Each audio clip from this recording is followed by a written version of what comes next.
La unificación italiana, o como se lo conoce en Italia, il Risorgimento, fue el proceso que conllevó a que toda la península itálica quede unida en un solo estado, lo cual no ocurría desde la primera mitad del siglo V, en la época de la caída del Imperio Romano, pues Italia había estado fragmentada en diversos estados a lo largo de los 1000 años de la Edad Media, durante los casi 300 años de la Edad Moderna y también durante un siglo de la Edad Contemporánea.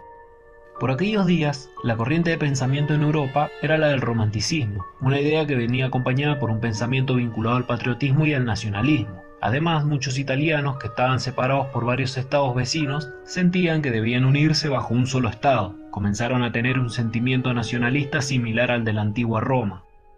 El país se encontraba tan dividido que algunas zonas estaban gobernadas por dinastías que ni siquiera eran consideradas italianas, como la de los Habsburgo o los Borbones, por lo cual la idea no era solo unir al país, sino también expulsar a los gobernantes no italianos y así crear un gran reino con el nombre de Italia.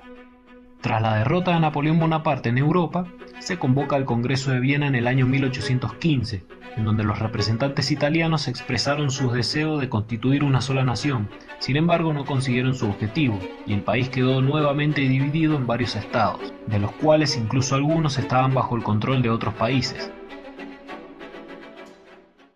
Dentro del territorio italiano estaba el reino lombardo-véneto, el cual estaba bajo el control austríaco, los estados pontificios, el reino de Piamonte o de Cerdeña, el reino de las dos Sicilias y también el Gran Ducado de la Toscana, además de los ducados más pequeños de Módena, de Parma y de Lucca.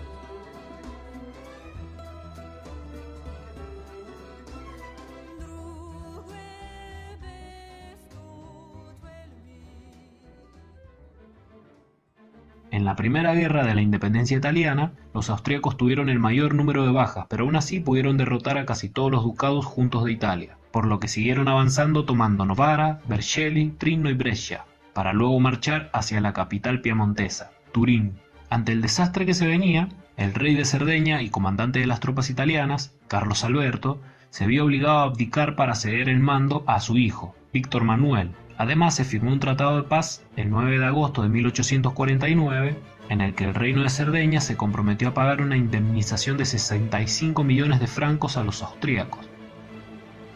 La derrota de los reinos italianos marcó el fracaso de los piemonteses para derrotar a los austríacos y también de expulsarlos definitivamente, los cuales siguen gobernando el norte de Italia. Sin embargo, no se iban a dar por vencidos tan fácil, y algunas décadas más tarde los italianos obtendrán la ayuda de aliados mucho más poderosos que el Papa y los sicilianos, la ayuda de Francia y luego la de Prusia. Después de varios intentos fallidos de unificación, entre los años 1830 y 1848, las ideas de una Italia unida por parte del conde de Capoue, Camillo Benso, captan la atención del gran enemigo de Austria, el emperador Napoleón III de Francia, ya que la idea de unificación italiana significaba expulsar a los austríacos del norte de la península, algo que limitaría más su poder.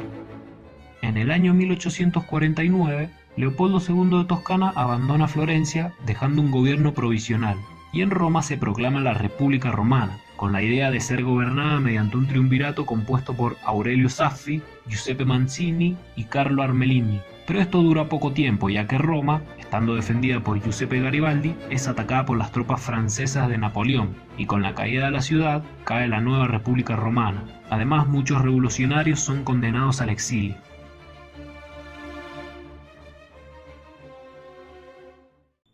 La Segunda Guerra por la Independencia comienza en 1859. Por un lado están los austríacos y por el otro se encuentra el reino de Cerdeña, aunque esta vez está apoyada por un aliado muy poderoso, el Segundo Imperio francés. Bajo el comando de Ferenc Gyulay, el ejército austríaco invade el Piamonte con la idea de luchar por separado contra los piamonteses y los franceses, pero el plan no resulta y tienen que combatir contra un ejército francosardo en la batalla de Montebello, en donde a pesar de que los austríacos siguen teniendo un ejército 3 veces más grande, pierden a 1423 soldados a cambio de muy poco por parte de su enemigo.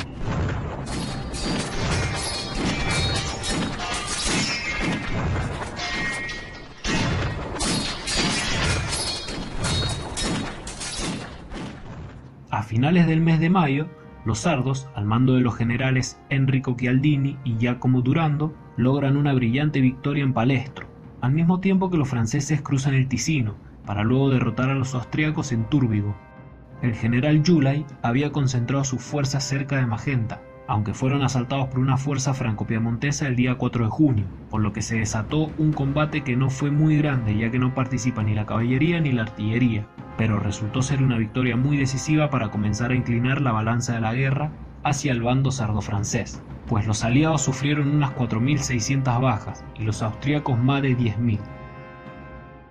Giuseppe Garibaldi había creado los llamados Cazadores de los Alpes, un cuerpo militar especial creado para ayudar al ejército piamontés a liberar el norte de Italia. Con estas fuerzas, Garibaldi defiende Varese de un ataque austríaco en el que se encontraba superado en número. Un día más tarde combatieron contra el enemigo en la batalla de San Fermo y ocuparon el pueblo de Como, hasta que en julio una flota italiana junto con algunos barcos franceses consiguen ocupar las islas Dálmatas, Lusigno y Querso, entre el gran contento de la población local, la cual se considera italiana. Uno de los artífices de la victoria en Magenta fue Patrix de MacMahon, quien se dispuso al siguiente día a preparar la entrada triunfal de Napoleón y de Víctor Manuel, los cuales fueron aclamados por el pueblo.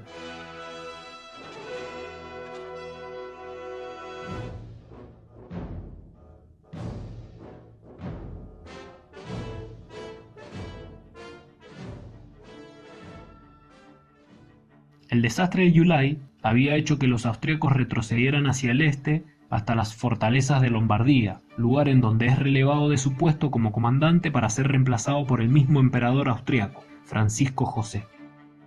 La siguiente batalla se desata en Solferino el 24 de junio, en donde los ejércitos son enormes y además están comandados por sus máximos líderes.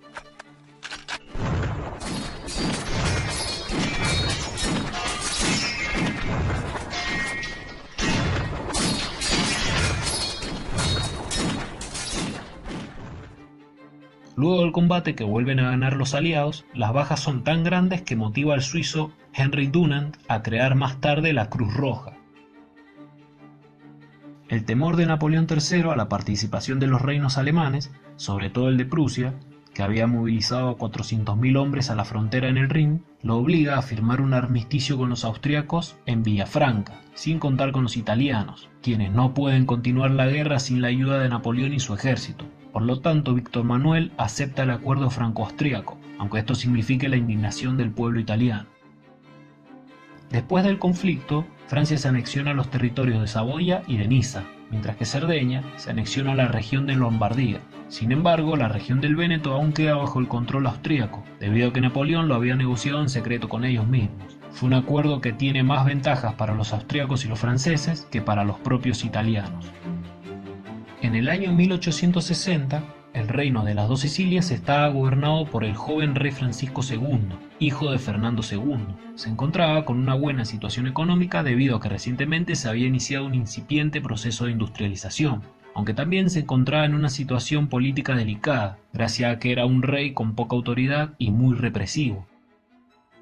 Giuseppe Garibaldi, quien había sido comandante del ejército en la guerra contra Austria, estaba inconforme con el pacto entre Benzo y Napoleón. Por lo tanto, se trataba de un potente candidato para dirigir una rebelión en el sur de la península con el fin de lograr una Italia unida bajo un solo gobierno. Garibaldi zarpó hacia el sur desde la provincia de Génova con 1.033 hombres, un pequeño ejército de voluntarios conocidos como los Camisas Rojas, y que en su mayoría eran veteranos de las anteriores guerras de la independencia. Esta campaña pasa a la historia como la Expedición de los 1000. Las tropas garibaldinas vencen al ejército borbónico en la batalla de Calatafimi, a pesar de la notable superioridad numérica del enemigo. Sin embargo, el general borbónico Landi decide separar a su ejército y abandonar al comandante Sforza, quien también tiene que retirarse ya que había sido abandonado su suerte ante los hombres de Garibaldi. Garibaldi ha conquistado la mitad sur de Italia y se proclama como líder del reino de las dos Sicilias. Mientras tanto, el rey Francisco II reorganiza su ejército de 40.000 soldados y se dispone para atacar. Sin embargo, es derrotado a manos de los garibaldinos en la batalla de Volturno, retirándose hasta el puerto de Gaeta, lugar en donde es asediado por el general piamontés Erico Chialdini, dándose cuenta de la imposibilidad de obtener una victoria. Por lo tanto, se embarca en un barco francés hacia Terracina.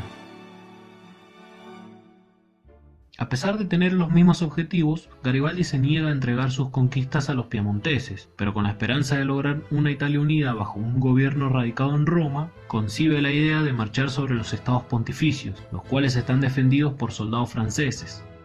Víctor Manuel y Benzo, temerosos de perder lo logrado hasta el momento, logran evitar el avance de Garibaldi y lo hacen sin que se desate una lucha a campo abierto entre los piemonteses y los sardos. Además, el conquistador cede las dos Sicilias a Víctor Manuel, y con ello casi toda Italia se encuentra unida, pues ahora solo está separada del reino de Cerdeña, del reino lombardo-véneto, que se encuentra bajo el control austriaco, y de Roma, la cual está gobernada por el Papa.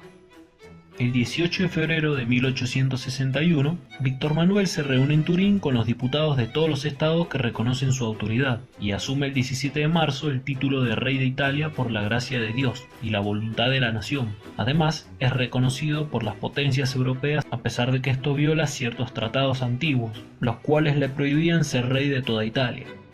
Italia comenzó a ser gobernada con la base de la Constitución Liberal adoptada en el Reino de Cerdeña en 1848, conocido como el Estatuto Albertino, pero la excepción se dio en el sur del país, donde debido a las revoluciones independentistas se había proclamado la ley marcial. Aún así, finalmente uno de los más grandes objetivos estaba logrado, se había proclamado el Reino de Italia. Sin embargo, hay zonas consideradas italianas que no están dentro del reino. Por lo tanto, los líderes de Italia entienden que aún queda mucho por hacer para completar el objetivo de alcanzar la unificación total de la península itálica.